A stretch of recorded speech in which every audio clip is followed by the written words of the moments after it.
here's the context. When I relocated from the East Coast in Philadelphia to California in San Diego in 1993.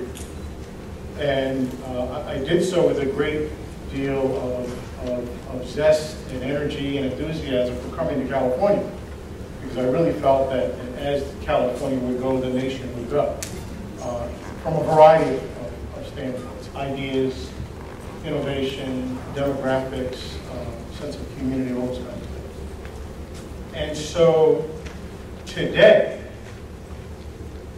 I'm not feeling very good about being in California.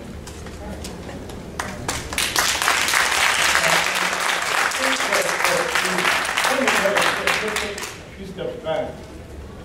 If you think about this country being, the best thing about this country is the issue of opportunity.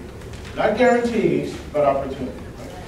And you know, what are the basic fundamental building blocks that help people get from a lack of opportunity or a situation of despair towards something that resembles a meaningful opportunity?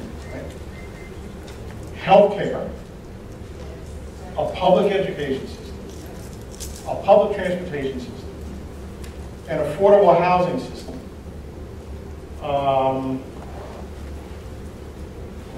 economic development and poverty, right? Never mind criminal justice and juvenile justice and mental health systems. Those are there too. Right now, you can make the argument of the key major systems that need to be at least minimally functional for people to get from a place of despair to a place that resembles hope. Every single one of those systems in California is either dysfunctional or in disarray. Right? Before the budget cuts, or before the events of this past week, right? None of those systems, you could argue, were actually working for people as a system. Now we have this. So that's kind of point number one is what came up in our conversation. I'll lift it up, was this issue of I think you brought it up, Joe.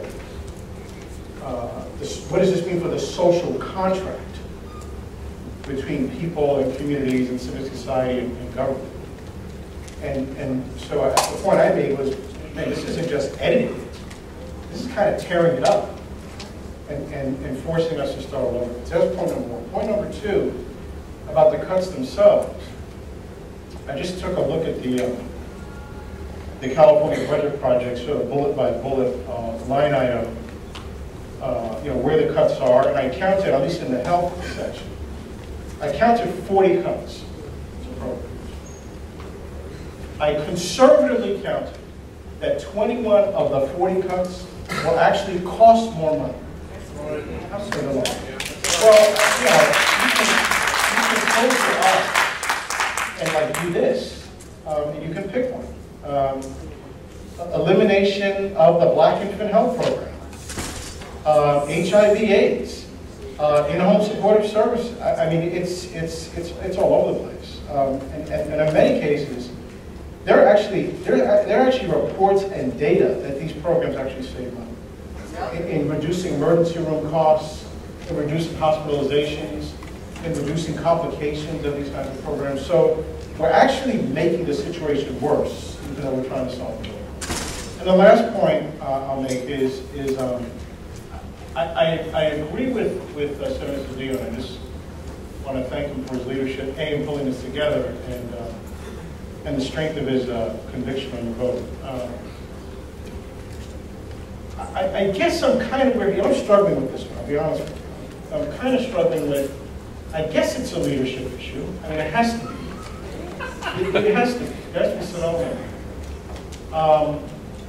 But even the senator would agree that a lot of these people, at the point of these decisions, a number of them are not bad people. They're not. I know that's the caricature, that they're incompetent and lazy and just don't care. But I'm going to point out two people who I have an extremely high regard for: Karen Bass and Darrell Steinberg. They're good. They're smart. They have high integrity. They didn't go to Sacramento to do this. Right? And there's a legislature full of a lot of people like that. Right? And so it leaves me kind of scratching my head, Joe, about how is it that such good people can come up with such a terrible decision, right? And so that leads me to the system issue. Sometimes you think that something goes wrong. Well, it's not the people, maybe it's the system. And that leads us to the issue of governance reform. So I think we do need to change some things about fiscal and governance reform. Our foundation has been supporting, I can't wait to hear from Jim Mayer, who's leading the California Forward effort, because if we don't use this opportunity to fix some of the fundamentals of governance and fiscal reform, then we really will.